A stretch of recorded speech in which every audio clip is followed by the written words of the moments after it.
everyone. Welcome to the end of our third week of hearings. And before we proceed to the agenda for the day, the testimony of a witness, may I call on the religious leaders to offer some prayers. Imam C, you have the floor, please. Thank you.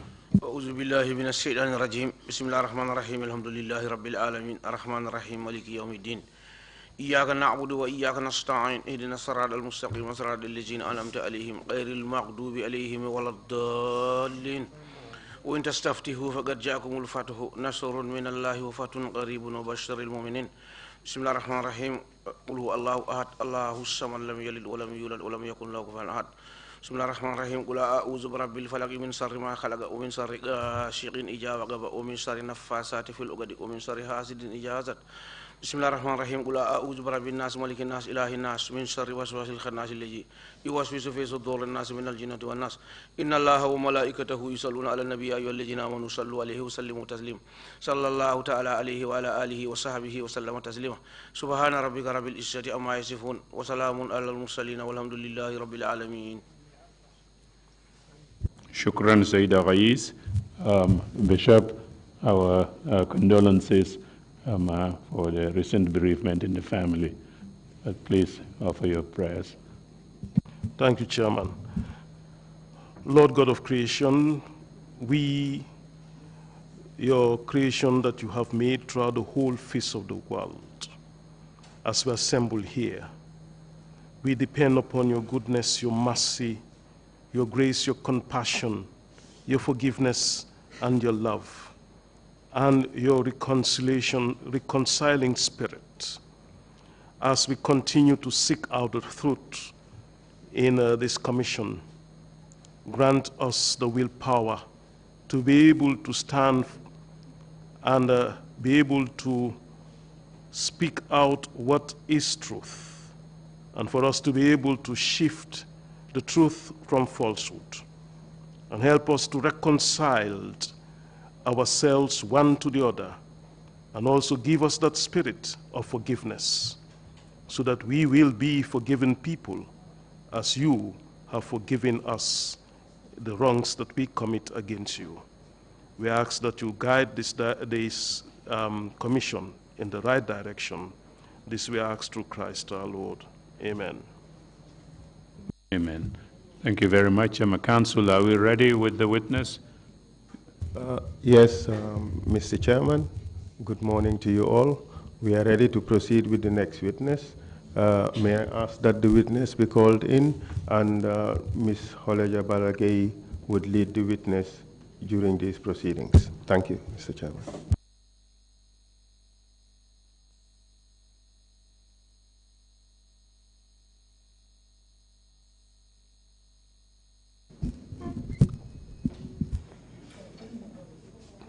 Good morning, Mr. Chairman. Good morning, Commissioners.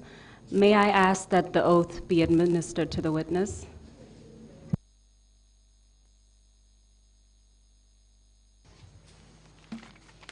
I, Ibrahim Kambi. I, Ibrahim Kambi, Swear that I'll speak the truth. swear that I'll speak the truth, The whole truth, and nothing but the truth. and nothing but the truth. So help me God. So help me Allah. Thank you. Good morning, Mr. Kambi. Please take a seat.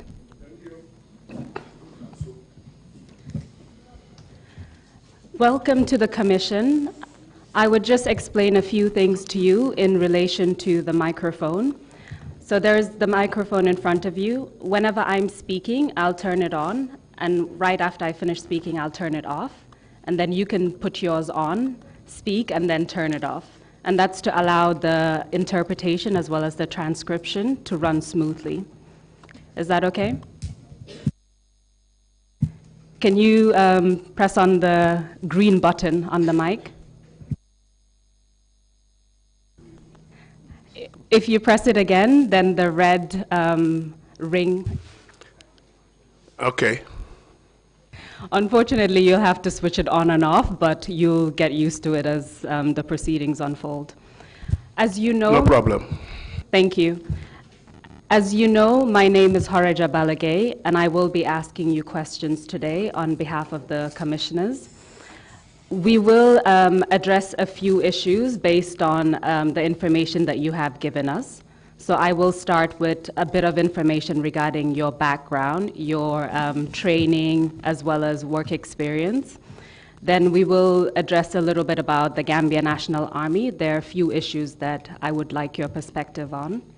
Then we will talk about the events of 22nd July, the coup d'etat, as well as events at State House thereafter.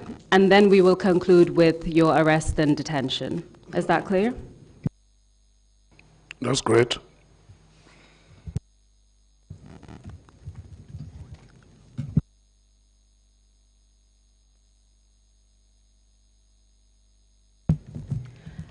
So if I may just start with a few preliminary questions. Can you please state your full name? Ibrahima Baba Kambi, Mr. Kambi, what is your date of birth? 1965. When in 1965? September 4th. Thank you very much. Without giving us your specific address, can you just tell us where you reside? I can give you my specific address. I live in Brikama, Nyambai, just behind the college.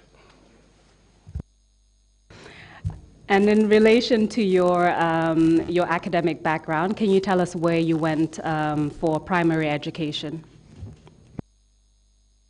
Karantaba Primary School, that's Kiang Karantaba, Kiang West. And can you give us the years when you attended primary school?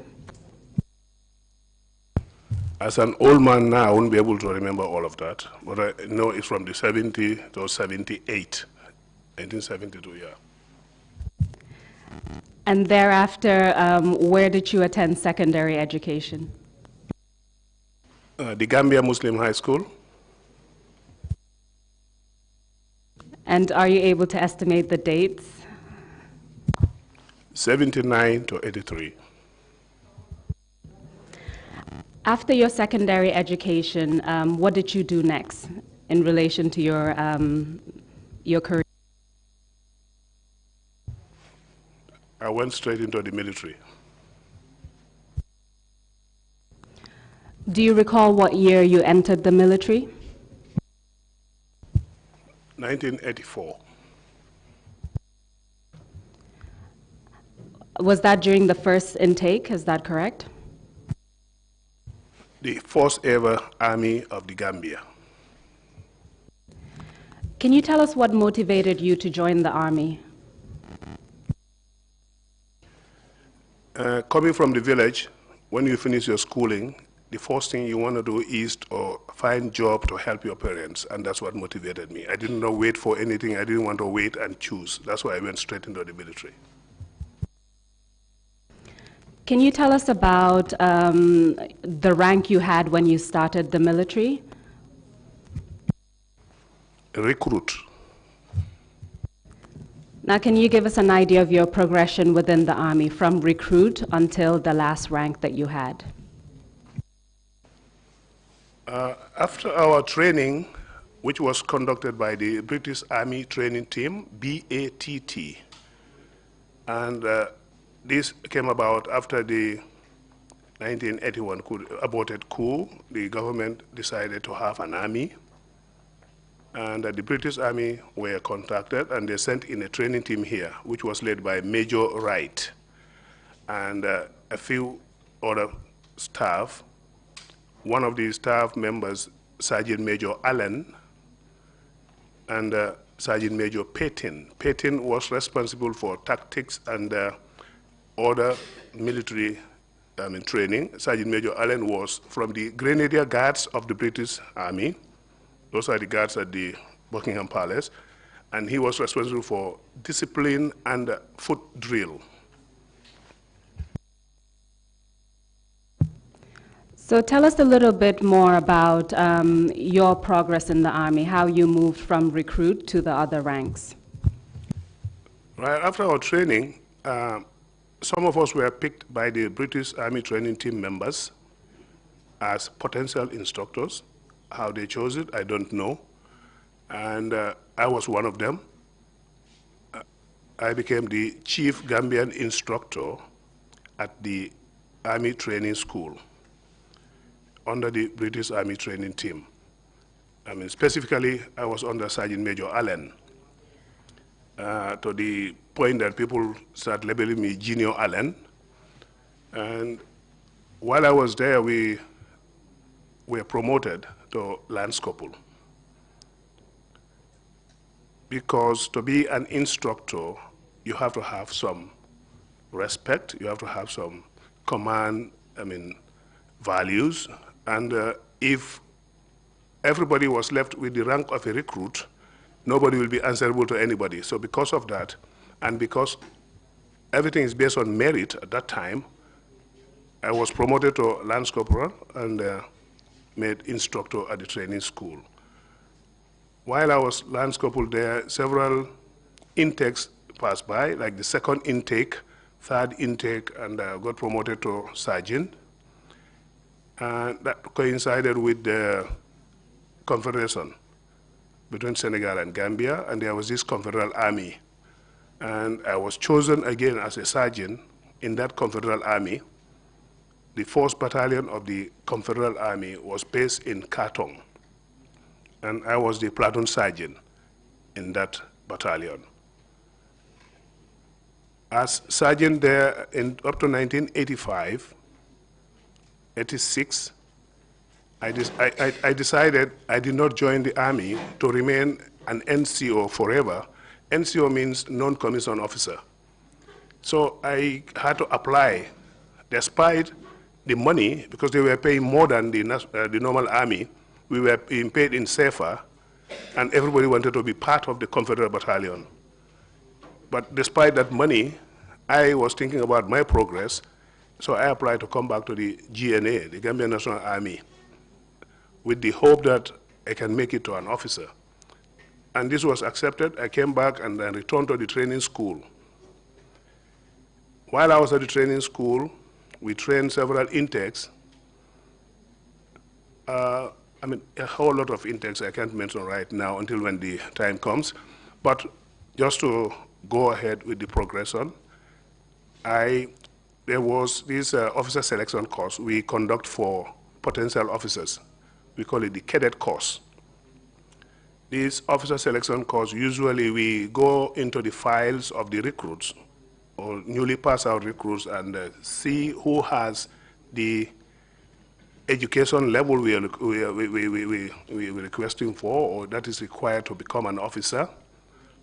And then we will put them together, conduct a course which is called officer selection course, and then whosoever passes that will now be promoted to an officer cadet. That is the white patch on your shoulder. So you are above the NCOs, but you are not an officer yet. You are a cadet officer, you are just there in the middle. This has been going on, and I have been taking part as an instructor, taking them on training, taking them on the assault course, which is one of the things you have to pass. That's the fitness training. You go through several obstacles to determine your fitness in the army.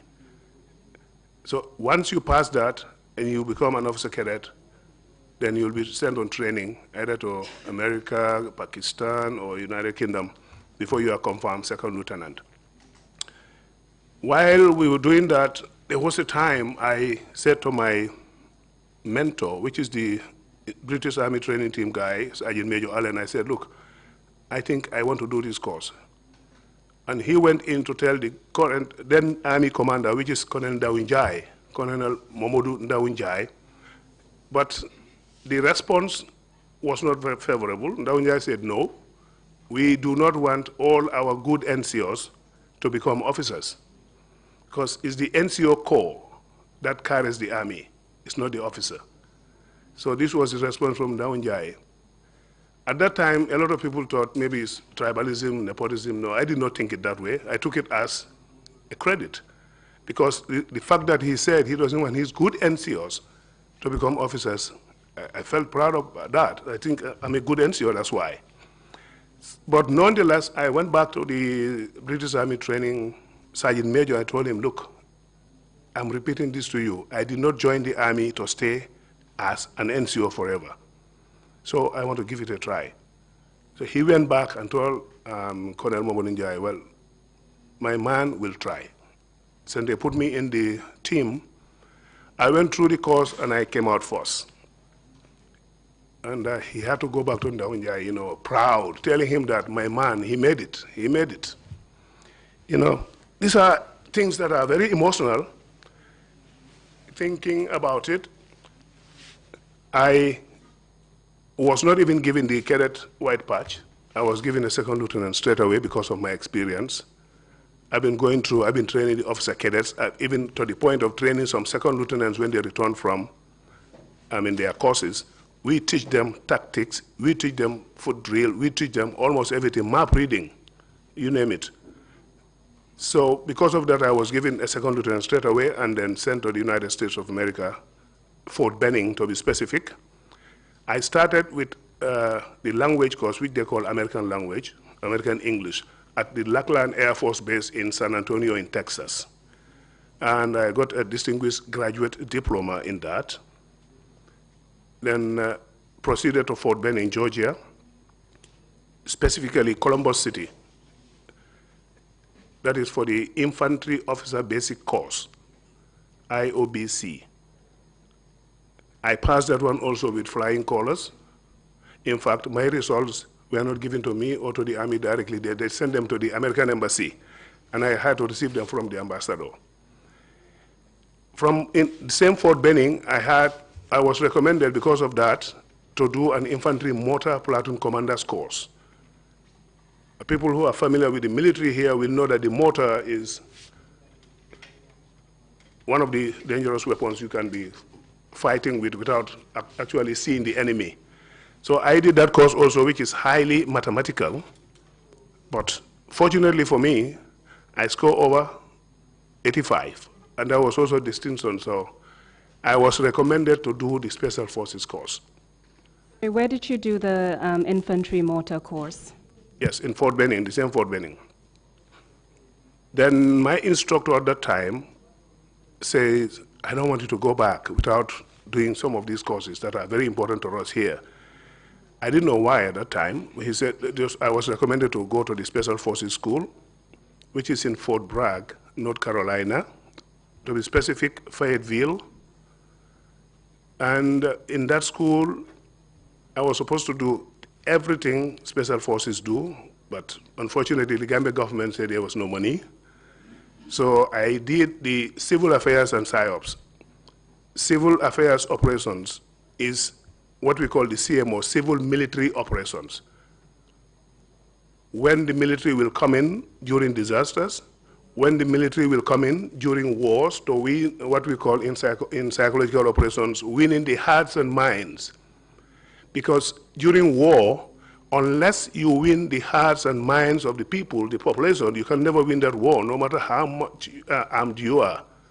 So psychological, this civil affairs was very important. So I decided to go through that one and got a diploma in that as well.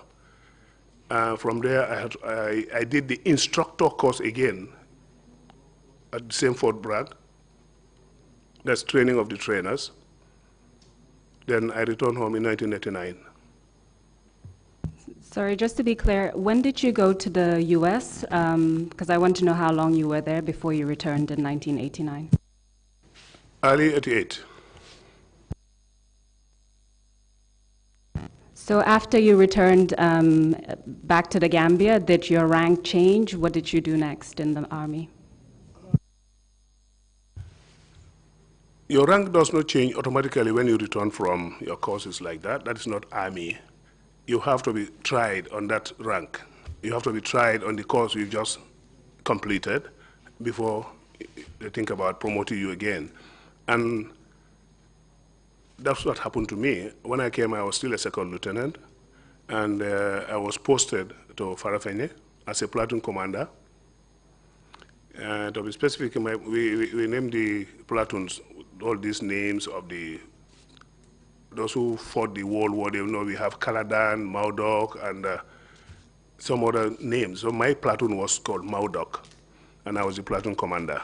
I had my platoon sergeants and the section commanders and the men. While we were there, the Liberia case came up, and because our president, His Excellency Sadauda, was the chairman of ECOWAS at the time, they had a meeting here, and after the meeting, they decided they are going to deploy a peacekeeping force, or a peace monitoring force. That's why it's called ECOMOG. It's a monitoring group. ECOWAS monitoring, military monitoring group. That's why it's called ECOMOG. In 1990, August, to be specific. So I was chosen again as one of the platoon commanders to go to Liberia. I did not even have time to stay with the family for long. Went to Liberia as a platoon commander. And when we arrived, we actually got into a ship.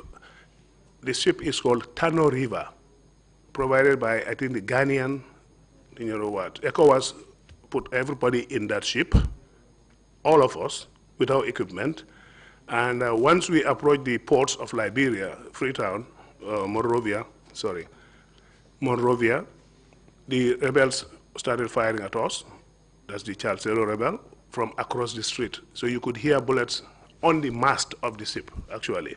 So the captain had to withdraw back to sea. And we stayed there for almost a week, feeding on gari and sugar while they're fighting. Then in the end, our commander had to decide that, look, we'll have to pull out some weapons and fire back in order for us to be able to land. We landed, fortunately, without casualties. We disembark all our weapons and all these things and secure the surroundings, secure the perimeter, and then the men start coming out with our logistics. And I was posted, I can say the Gambian contingent was posted as one of the headquarter guards with the Sierra Leonean contingent. The rest of the army, Nigeria, Ghana, and others that are well equipped, more equipped than us, were sent outside to the perimeter. We are in the headquarters. While at the headquarters there, we get sporadic attacks from rebels. It will not be confrontational, but they'll be afar and sending us mortars. And then they'll be firing at us with RPGs, that is rocket-propelled grenade launcher. Some people will know it as bazooka. They'll put it on your shoulder here and fire. So locally, people will call it bazooka and all kinds of things. And we've been there for a while under that, I can say, anxiety, because we really don't know why we're here. We told it's peace monitoring, but we discovered there was no peace. So you cannot even keep it because there's no peace to keep. So an incident happened which became a turning point. While I was there as a guard with other Gambian contingent members at the head office, the then commander, it was a general from Ghana, General, I can't remember his name, but he was the first contingent commander for ECOMOG from Ghana, a lieutenant general. He called for a meeting of the two parties, Prince Johnson and Samuel Doe's party, because then Charles Taylor was already out of the city. He was on the city outskirts, and he was not willing to talk to anybody. But these two parties were willing to talk. So he called Prince Johnson's team and Samuel Doe's team. Samuel Doe's team arrived first. We received them. Samuel Doe went up to meet the commander. While we are down there, Prince Johnson arrived with his team and started disarming Samuel Doe's soldiers immediately, right at the ECOMOG headquarters, and shooting them, killing them, and went up to the commander's office, shot Samuel Doe, and then carried him on the shoulder, put him in his presidential vehicle, and took him away. So while we were there, because of that incident, the commander had to be changed. The Ghanaian general had to be replaced by General Dongonyaro from Nigeria. When Dongonyaro came, that was the time we all felt like we were real soldiers. We were real soldiers. Dongonyaro said, look, there's no peace here to keep, so there's no point carrying your white helmets. We painted all our helmets green now, ready for fight. So it turned into a intervention or enforcement. So we were deployed. Fortunately and unfortunately for me, I would say unfortunate first, my platoon was selected again. I've been always on the other side of the thing. Every time they will select me. For what reason, I don't know. My platoon was selected again to be detached from Gambians totally and attached to the Ghanaians, because the Ghanaians are in the battlefield. So the rest of the two Gambian platoons stayed at the headquarters. I went to the battlefield. And I can say here with confidence that my platoon was the only platoon that actually fought the war in Liberia, in the Gambian contingent. And we joined the Ghanaian battalion. My commander was General Dankwa in Ghana. Maybe he's now retired. He was my battalion commander. And we started moving out of Monrovia. We kicked the rebels out of Painesville. From Logging Town, Painesville, and other places, we kicked them out of that place and then got to the stadium where they had all their logistics. The rebels had their food, their ammunition, the ladies they have with them who cook for them or for other reasons, I don't know, all at the stadium. They call it the SK Door Complex, Samuel Canyon Door Complex. The stadium is just like the Gambian stadium here, also built by the Chinese, the same configuration. So when we got them out of that stadium, they had all their weapons and their food stuff there, so they did not give us peace. They want to take back the stadium. So it is like everyday fight. They'll be attacking us every night, every morning. So did something happen to you during that time? Yes, something happened to me. During that time, my post was under the scoreboard, directly under the scoreboard. People who are familiar with the stadium, the scoreboard, there's always this opening there where people come through. That was my post. We manned everything with sandbags, thick enough to prevent small arms fire. But during this firefight with the rebels one morning, very early in the morning, they attack us from the hills. If you're familiar with Liberia, you know that the stadium is just down there, like in a valley, and surrounded by hills. One fine morning, very, very early, these guys attack us, Charles Celos rebels, from the hills. So they were just dropping the rounds on us there like that, as easy like rainwater or so. So we were fighting back so that they would not recapture the stadium from us. During that time, I was at my post under the scoreboard. I saw a flash coming from the hills. And I jumped on one side, on my right side. My left foot was left behind. This flash happened to be an RPG round. This rocket came and hit the sandbags, scraped my leg all off, and then landed in the middle of the football field, the pitch. Then I continued firing. I didn't know something happened to me. I didn't feel any pain. Until when the firefight died down, I turned to my orderly, who was J.D. Mendy. I don't think he's around in the country now. He's a one-man Jago boy. And I collapsed. That's the time I realized that something happened to me. But before that, at the ports, my platoon, when we were attacked there, that's where Lance Corporal Lamin Bojang died, the medic. Because he felt, he's our medical man there, but he felt being with me in my platoon was safer. So he always moves with me everywhere I go. So my platoon was attacked, my platoon side was, and he was killed. My orderly, Sama Jao, who is also from URR, was also killed on the same day.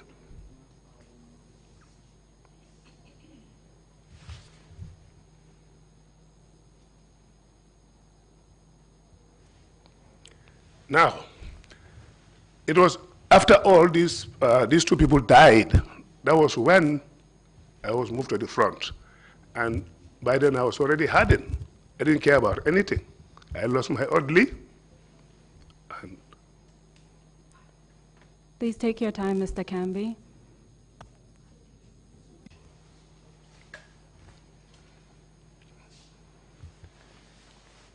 Yes, at the front, I did not care anymore. Just went fighting. And at the stadium, that's where I lost my leg. I was evacuated to the field hospital. And then I saw myself in Freetown in the end, at the Wilberforce Hospital in Freetown. And that's where I met a lot of Gambians, one like your lead counsel. Then he was going to school. They used to come and visit me at the hospital. And while I was at the hospital again, the government says at that time that they are not bringing their casualties home because it's going to create a problem back home. People will think their sons are dying. So I was left there to languish in Freetown, in the hospital where they don't have any medicine apart from hydrogen peroxide for dressing my wounds. Because I had my weapons with me, I had my AK-47 and my rounds. One day, one fine morning, the liaison officer, who was Lawrence Jara, Captain Lawrence Jara, he was the liaison officer between us and in Liberia and the army here in the Gambia. They came to visit me with Mr. B.O. Fofana, who was then the High Commissioner of Gambia to Sierra Leone. The moment they reached my private ward, I took out my gun and said, everybody dies or I leave for Gambia today. You know. So the nurses jump on me, everybody in that hospital jump on me, but they could not still take my weapon from me because that was the end. I wanted to come back to Gambia to get my treatment. So B.O. Fofana said, look, we have to arrange something. Then B.O. had to contact British Airways then. And British Airways said, no, they cannot carry me with my weapon. And I also said, no, I'm not surrendering my weapon to anybody. And this is how they went to Ghana Airways. Ghana was part of ECOWAS, ECOMOG, so Ghana accepted me. Ghana Airways accepted me with my weapon. I got into the Ghana Airways flight, came to the Gambia, and then again, I was languishing here. Nothing happened. Nobody cared about treating me. Nothing happened, absolutely. I was just reporting to physiotherapy. All the time, physiotherapy, nothing else. I was walking on crutches. Everybody witnessed that. Even during the parade of ECOMOG soldiers, most people saw me in front of the parade walking on my crutches, those who witnessed that parade. Until again, another incident happened. Soldiers and officers in Farafenni camp had a problem with one particular soldier who was charged, and he was supposed to be brought to the headquarters for orders. On their way, they had an accident at Kafuta. Nobody was there to attend to them. Some drivers came and told me, hey, your military people have an accident at Kafuta. With my leg like that, with my crutches, I was able to drive my car. I was pressing the clutch with the crutches. I drove to that site, and with the help of some people, we got them in my car, and with other vehicles, we brought them to the Brikama Health Center. That accident was 𝒂𝒏𝒔. He was a lieutenant just returning from UK. He just finished his course in Sandhurst. 𝒂𝒏𝒔 is from Kartong, 𝒘𝒘𝒃. I learned he's now with the SIS as Human Resources. You have Captain Johnson, James Johnson, and Johnson, 𝒘𝒘𝒃, 𝒂𝒏𝒔, and the lady they were bringing as a witness. The lady got her leg broken. Captain Johnson got his waist dislocated. 𝒘𝒘𝒃 landed on his head, and he couldn't do anything. 𝒂𝒏𝒔 had a chest injury. I don't know what happened to him, but he could not breathe. So when we brought them, he was referred to the RVTH immediately, and people like Dr. Jones and other doctors went in the room, tried to apply suction to get the blood out of internal bleeding, but he couldn't make it. He died. Johnson, 𝒘𝒘𝒃, because of that accident, approval was made for them to go for overseas treatment. Luckily for me, I was put among them to go. That was the only time they considered me. So we all went to the UK for treatment. And those who need to be admitted were admitted, and I was admitted for some time. Dr. Jones invited all his colleagues. He had about 7 of his colleagues looking at my leg, orthopedic surgeons, neurosurgeons, and bone marrow specialists, plus all kinds of dietitians. They all looked at my foot. Because when I was in Sierra Leone, they were dressing me, and these small particles of bone that were all shattered, I could see them actually removing the bones and throwing them away. So because of that, some pieces were missing. So they had to use cartilage to reconstruct my leg, and thank Allah and Dr. Jones and his team that I'm working today.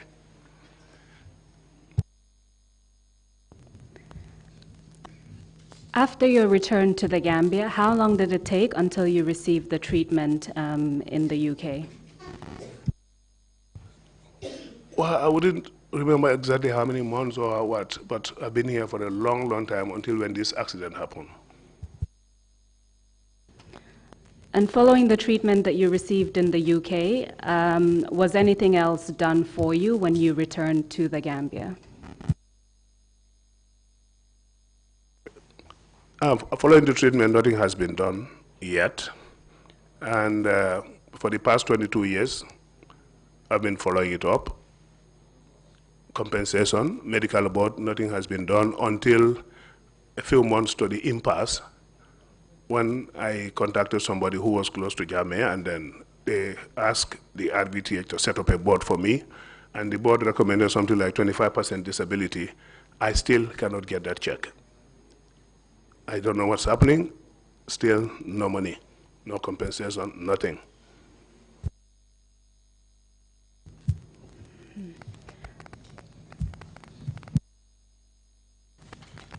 So I just want to take you back to the period when you returned to the Gambia. After your first deployment to Liberia, you came back, you were injured, you went to London, and then you came back to the Gambia.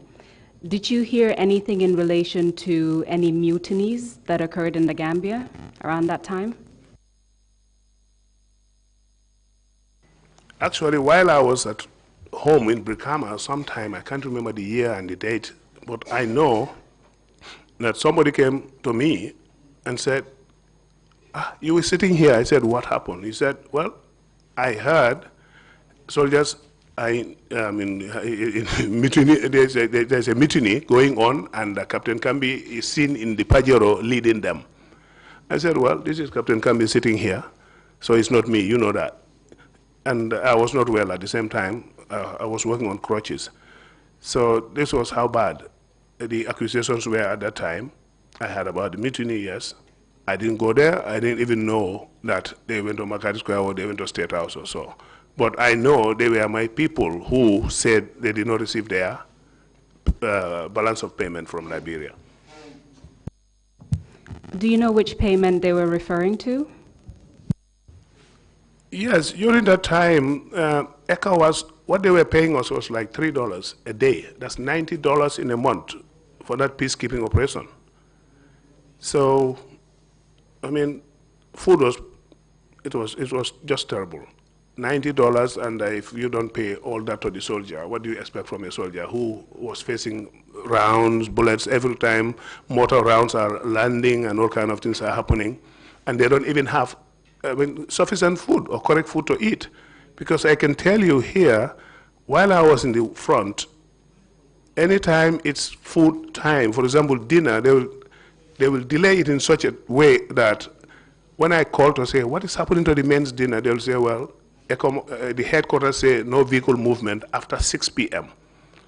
So there is no food. I had to get gari and sardine. We use dry gari and put sardine on top of it, just the oil of the sardine, and eat.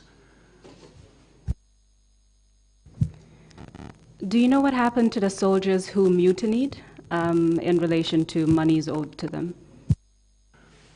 I can't say exactly whether I know what happened to them, because I didn't go there, and that time I've not started work yet, so I will not be able to answer that question.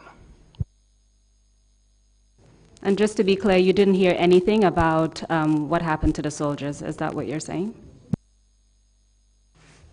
I mean, that will be hearsay, and I'm under oath, I don't want to speak on hearsay. Just so you know, hearsay is allowed here so long as you explain the basis of the information you have. But please proceed. Now, I just want to be clear that as a matter of principle, I don't discuss hearsay. Okay, well, we'll move on from that issue. At the time of the 1994 coup d'etat, what was your rank? I was a captain. And as a captain at that time, did you have a specific, what was your specific role in the army? Staff officer responsible for logistics at the Army headquarters. Where was the Army headquarters located at that time? 7 Marina Parade. Can you give us an idea of the other roles within the Army headquarters at the time? You've told us you were in charge of logistics. Can you tell us about the other roles? Well, if you insist, although I'm not sure it's relevant, but if you insist, yes, the Army headquarters. It is relevant for me. Please go ahead. Okay, the Army headquarters was structured. Like you have the Army commander's office. He has his orderly, he has his driver, he has his what we call ADC. And the Army commander's ADC then was this, the Major General at the moment, the Deputy CDS, Yankuba. The Deputy CDS right now was the ADC to the Army commander, the Nigerian Army commander. And we have the training, the operations department, which was also led by a Nigerian colonel. And you have Major Conte under him. And you have Major Omar Fai also under that section. My area is the admin and quartering. They call the guy Colonel Al-Hassan Akoji, and they call him Colonel AQ. AQ means admin and quartering. So we were responsible for all logistics and administration of the army, and I was logistics, and Babukar Jata was admin. We shared the same office. Babukar, who ended up being the Army Chief of Staff. Then you have other sections like the orderly room, which is also led by Sergeant Major, that is the registry, we call it in other departments. So you have the INT section as well, led by another officer, that is the military intelligence cell. And you have the transport, which, I mean, they have an officer responsible for transport, like logistics, me, but the transport officer is based at Yundum Barracks, where the vehicles are. So the Army headquarters was structured like that. It's just basically administrative staff. So who was the head of the Army in 1994? Who was the main Army commander, or the overall Army commander, I should say? Well, the Army commander technically was the Nigerian who was the Army commander. And we had Gambians working on them. All the battalion commanders are Nigerian as well. Can you give us their names, the name of the Army commander and the names of the battalion commanders? The Army commander who started NATAC, NATAC is Nigerian Army Training Group, was Dada, Abubakar Dada. Abubakar Dada was, I think something happened, and then he was supposed to be replaced by 𝒂𝒏. This 𝒂𝒏 came for a familiarization tour, and before he could take up his job in full, the coup d'etat happened. You also mentioned that the battalion commanders were Nigerian. What were their names? Well, I can remember one of them, Odunsi, who was at Farafenye. The other one, I can't remember his name, but he was the battalion commander at Yundum Barracks, because we had only 2 battalions, Farafenye and Yundum. I can't remember his name. At that time, who were the most senior Gambians holding command positions in the army?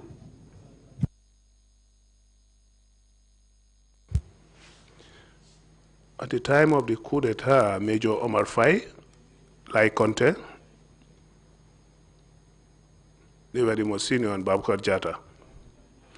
Captain Wilson. You know, seniority in the army sometimes is by rank and sometimes is by the time you join the army. You could have 3 captains, 4 captains, and one of them is senior. So it's been like that. So Wilson, Babukar Jatta, Lai Conte, Fabakar Cissé, he's late now, and say Omar Faye.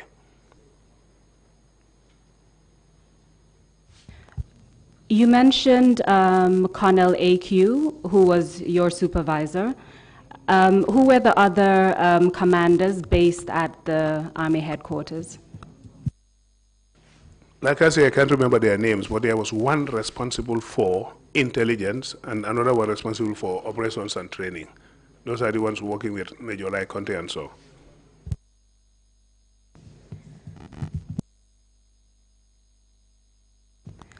Does the name Akoji mean anything to you?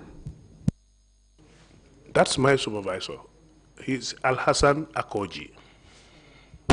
Also known as Colonel AQ, that's correct? Colonel AQ is an appointment title. So he was also known by that title, is that correct?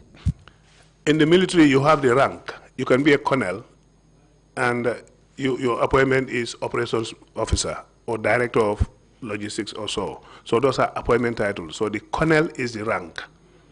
So if you say Colonel AQ, it's just an appointment title for him. That is his appointment. He is responsible for quartering and administration, but his rank was a colonel. Precisely. So if we go back to your role as head of, as the person in charge of logistics, who were some of the people under your direct responsibility, or your direct supervision, I should say? One of the areas is transport. We all know transport logistics. And accommodation, feeding, these are all under me. Uniforms, procurement of uniforms.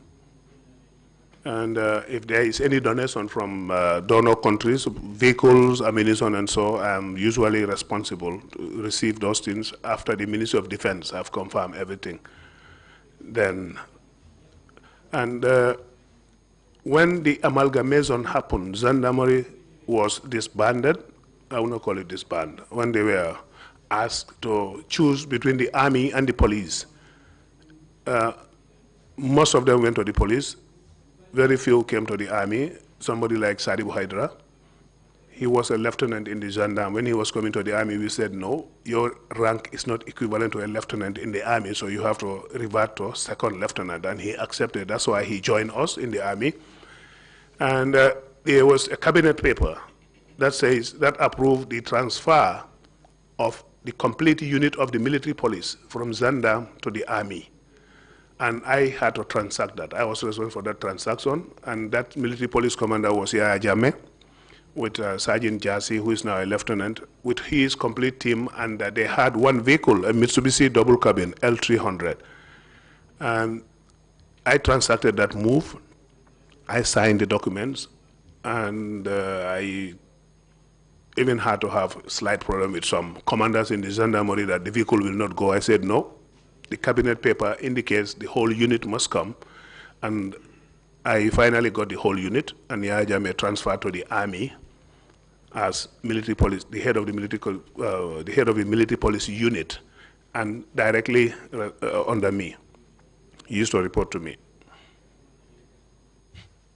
You told us that when 𝒕𝒉𝒊𝒔 came into the army, his rank changed from lieutenant to second lieutenant because the systems are different. What about Yaya Jammeh? Did his rank stay the same? Yes, his rank stayed the same because he was coming with a unit. He was a unit commander. How would you describe your relationship with Yaya Jammeh at the time? This is prior to the coup d'etat. When he initially came, he was, well, he is known for disobedience. We all know that. Stubborn, strong-headed, so he was not taking instructions, readily. However, the straw that broke the camel's back was the soldiers went on an exercise and apprehended some people with cannabis in their vehicle, and this vehicle was arrested, taken to the military police where he was, and he started using that vehicle, driving it around in town, I had to call him and say, you must stop. So I stopped him from driving that. Since that day, we had this animosity. He didn't like my face again. Apart from that incident, did you have any other interactions in relation to the military? Can you say that again? Actually, let me rephrase that. At some point while you were in the military, were you asked to move to another part of the barracks or to a different barracks? Yes.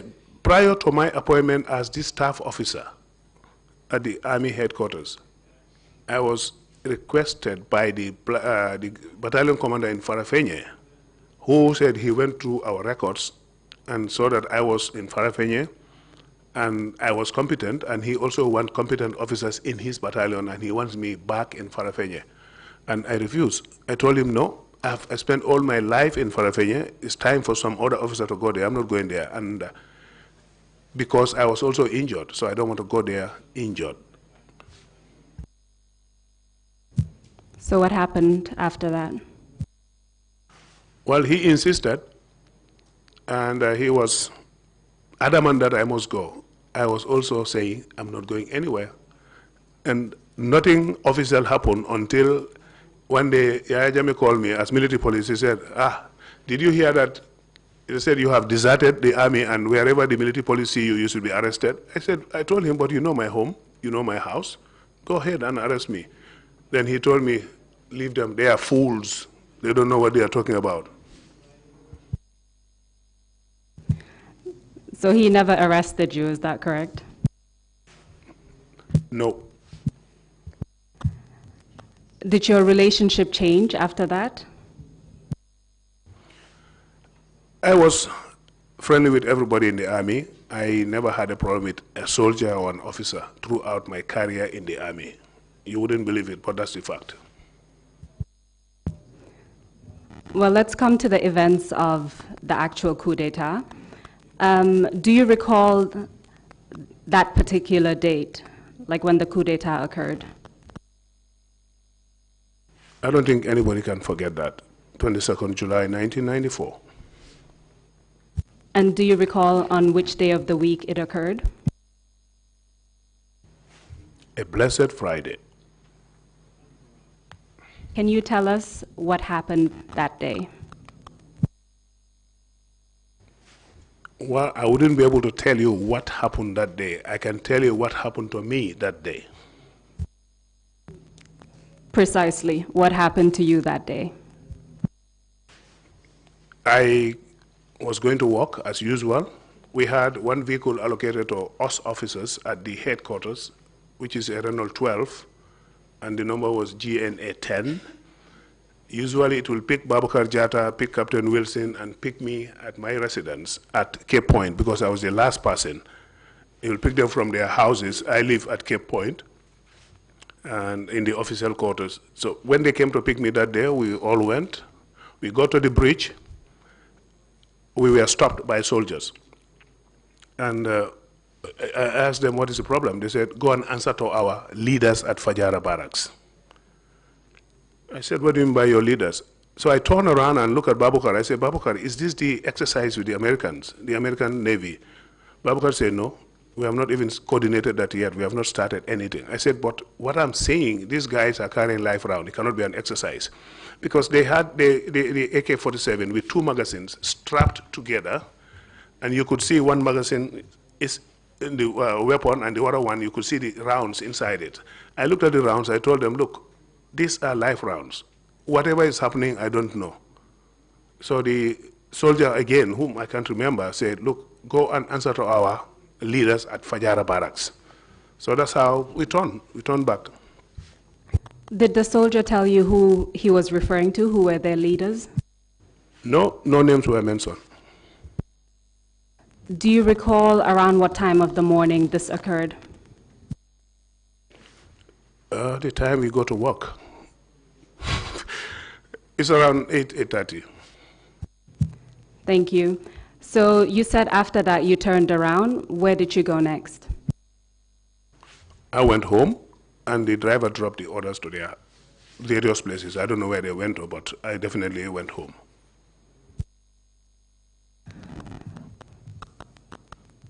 So at that time, you felt that what occurred at the bridge was unusual. What was going through your mind when you were back at home? I started thinking, and I started thinking to myself, if there is going to be any exercise, I would be in the thick of it, because logistics, I provide them with all the logistics, but nobody has said anything about exercise, so what's going on? Then, as the bird flying over will drop the information, I also heard from people that there is a coup d'etat, and then I had the announcement on the radio. I had a small radio with me. I had somebody's voice there, whether it's Captain Sonko, whether it's Basir Barrow, I don't know. But somebody announced to say that there is a coup d'etat. That's the first announcement. I can't remember one of them, who this guy is. I think it's Sonko, Captain Sonko. Because when he finished in English, he started speaking in Wolof. His Wolof was not very good, just like me. We're from the village. So I recognized his voice as Captain Sonko. That's how I know there is a coup d'etat. Do you recall around what time you heard that announcement on the radio? Was it long after you returned home? Not very long, not very long. I can't remember exactly what time, but not very long. You told us that at the time the army was controlled by Nigerian commanders, or led by Nigerian commanders. Did you speak to any Nigerian commanders? I did not speak to any Nigerian commander. Then I decided I cannot abdicate my duties, so I left my home to the Colonel Eku's residence, because then the commander was not on the ground. The army commander himself was not here. Like I said, that I was supposed to leave and to be replaced by 𝒂𝒏, so there was no commander on the ground at the moment. So Colonel Eke was like the de facto commander. Even though there was no appointment, there was no force order to say he is the commander, but he was the most senior.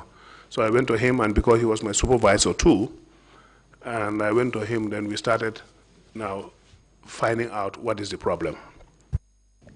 Did you go to Colonel AQ's house on your own, or did you go with other people? I went there alone. This I can confirm.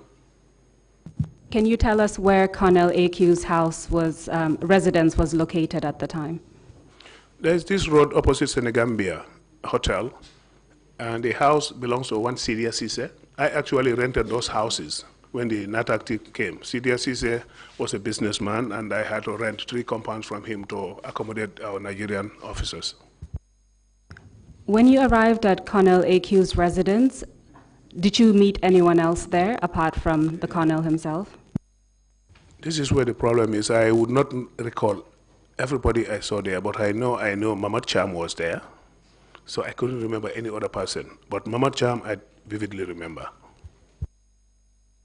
Do you recall if the people that you were with earlier that day, so Captains Ben Wilson and Babukar Jatta, were there? Babukar could be there. I'm on the oath, I don't want to say, but Wilson, definitely, I did not see him there. And again, I know you said you can't remember precisely who's there, but I just want to ask directly, do you recall if there were other Nigerian commanders there when you arrived? No, I can't recall that. So can you tell us what happened at Colonel AQ's residence? Did you have a conversation with him?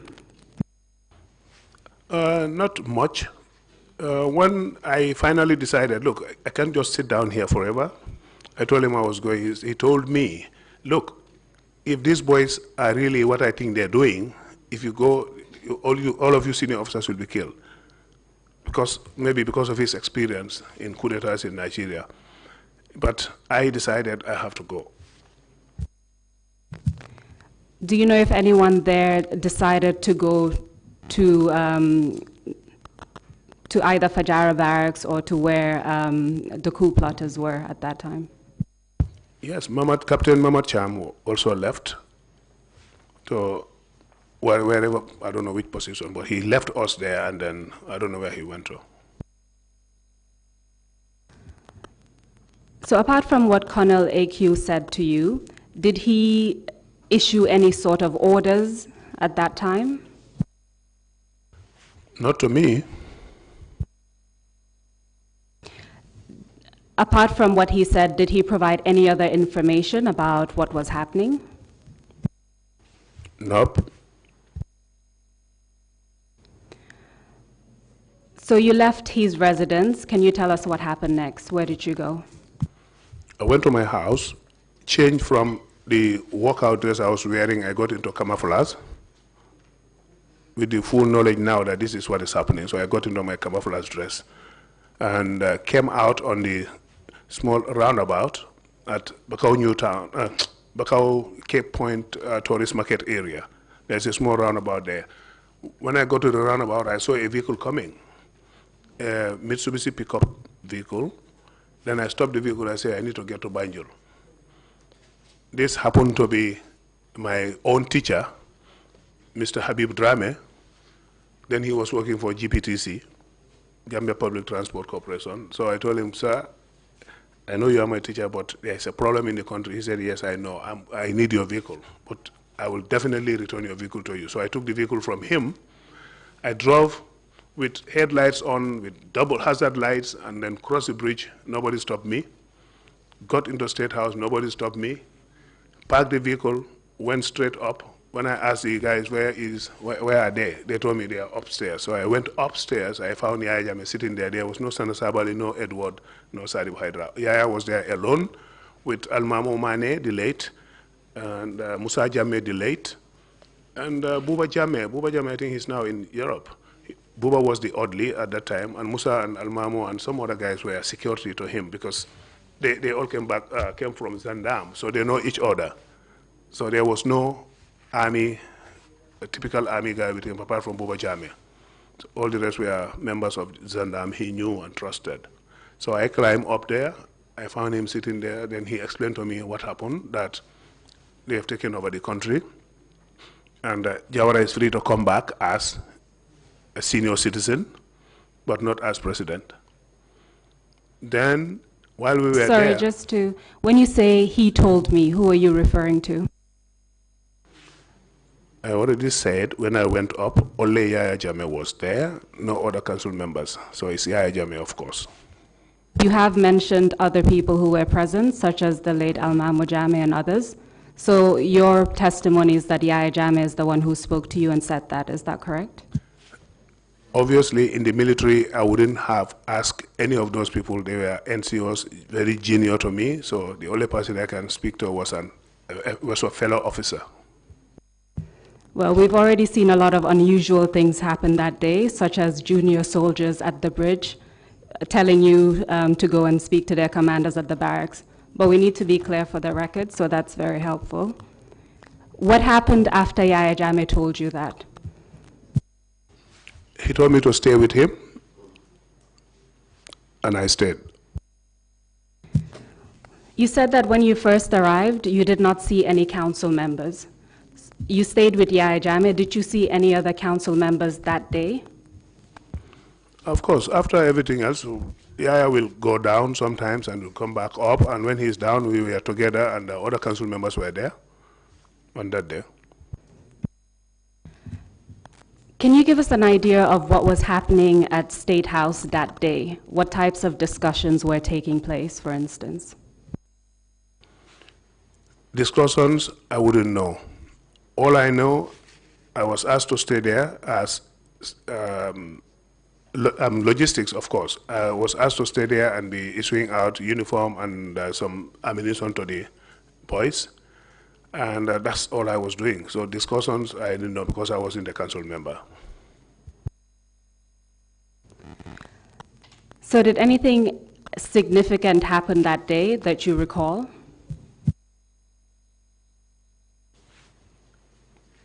Was significant. Everything on that day was significant. There was a military takeover, so everything about it is significant. So I want to know specifically what you want me to elaborate on. Do you know when the council was formed, for instance? Negative. Were other officers present that day, other senior officers, apart from yourself? I saw Mamad Cham, Captain Mamad Cham, Samsidin Sar, as senior officers. I saw those ones there, yes. And just to be clear, did you see them on that first day, meaning the day of the coup? This is where I can't say exactly, but all I know, I've seen them at the State House. I don't know whether it's the first day, second day or so. So I'd like to move on to the second day, meaning the day after the coup. Can you tell us what happened that morning? A lot of things happened, but what I know about myself is I was with Jammeh, and this was not even the second day, this was about the third day or so, something like that. And he told me that I'm going to appoint you as the mayor of KMC. I looked at him in the eyes, straight in his face. I told him, I'm not going. He looked at me and said, why? I said, I'm from Kiang. I cannot be mayor in Serakunda. He said, no, don't worry about that. We'll give you full support. You can decide your own salary. You can decide who you want to work with. I told him, I'm not doing it. And jokingly, I mentioned again, I said, I'm a Kiang boy. I cannot be mayor in Serakunda, and you expect me to get support. Did he offer you any other position apart from that?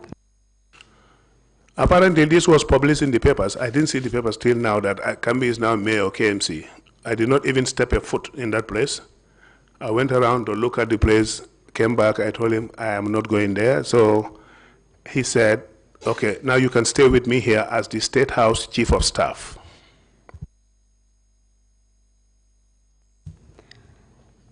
As State House Chief of Staff, what were your responsibilities? Nothing on paper. Verbally or in action? Right, I was responsible for all logistics, as that was my main job in the Army headquarters. No JD, no job description, just verbally do this, I do it. And it's like, I have to ensure all vehicles, all government vehicles are collected from ex-ministers, permanent secretaries, and everybody else, and park all of them at the then Public Works Department. I was working with late Uncle Badujasi on that. We park all the vehicles, and I make sure the orderlies close to the council members were all given brand new uniforms and boots and so. And then also allocate accommodation to the council members. And those accommodations were the same accommodations the Nigerian officers were living in. Those are the ones I allocated to the council officers. Yankuba Toure and Sana Sabali and others. Edward chose his own accommodation. That is the accommodation they call State House number 2 at Bakau. So apart from Yaya Jammeh, was any other council member staying at State House? No, no other council member was staying at State House. Did you hear anything during your time at State House? Did you hear anything in relation to the former cabinet ministers? Like I say, I don't work on hearsay. Did I know? I know the former cabinet ministers have been arrested, and they are somewhere around the NIA premises. How did you know that? As State House Chief of Staff, I did my job. I went around looking for things and asking questions. And what were you told in relation to the cabinet ministers? They are arrested, and they are at the NIA premises. Did you know which cabinet ministers were detained at the NSS? Yes. Sorry to say NIA, it was NSS, yes. And the cabinet ministers there, I can remember a few of them. I don't remember all of them. I can remember a few. OJ was one of them, Omar Jallo. Late Kamabaji was one of them. And there was a parliamentary secretary who said he was there for his own safety, even though he was not a minister, Famandu Sanyang. I remember those ones. Do you know how long they were detained at those premises? No, I wouldn't know because I didn't know what time they were arrested. Were they eventually released? Yes, they were eventually released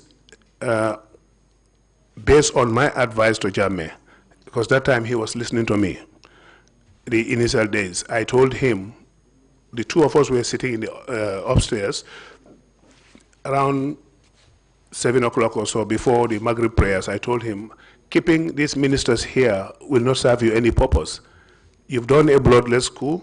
Why don't you just release them to go back to their families? And if you need them, you can always get them. You can take their travel documents, but keeping them here, you're getting food from the Atlantic Hotel every day to feed them. When somebody gets sick, you have to get medicine. Why not just allow them to go back to their houses? He accepted, he agreed, and I walked down with him on foot with his own security, just the two of us, no other senior officer, no council member. We went to the NSS premises. He addressed them, and before releasing them finally, the late 𝒂𝒄𝒄𝒏 said to him, you people are young, you've taken over the country fine, but please, I beg, do not change the national anthem. You can change anything you want to change, but do not change the national anthem because it's a prayer to the country. Late 𝒂𝒂𝒏 told him that. And he told 𝒂𝒂𝒏, yes, I will not change the national anthem. Then he looked at Farmandu and said, what are you doing here? Are you also a minister? No, Farmandu said, I'm here for my own safety. Then OJ jokingly said to us, no, he is our boy. If we need to buy attire or something, that's Momalande Yoni, you know, in the local language. That's Farmandu Sanyang. Then the ministers were all released that day. But from my position as chief of staff at that time, I was also told Hassan Jallow was arrested. But Hassan was not among these people. So I inquired, only to find out that Hassan was locked up in a room at the army headquarters in Marina Parade, all by himself. He would have died there if nobody knew he was there, because he was there alone. So somebody directed me, I can't remember which soldier, and we opened the door, we found Hassan there too. So I released Hassan Jallow as well.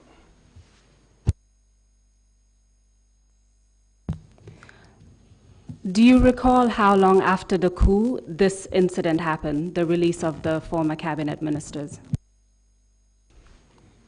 I can't exactly say when, but it was not long when I got to them, maybe the first week or so. Were the other council members aware of this release of the cabinet ministers? Were they consulted, for instance? No, they were not consulted by me, and they were not consulted by Jammeh. We just walked down and went and released them. And that brought a lot of animosity between me and them, especially Edward and Sana, because they didn't tell me, but one of their soldiers came to me and said, sir, you need to be very careful. They are not happy with you releasing the ministers.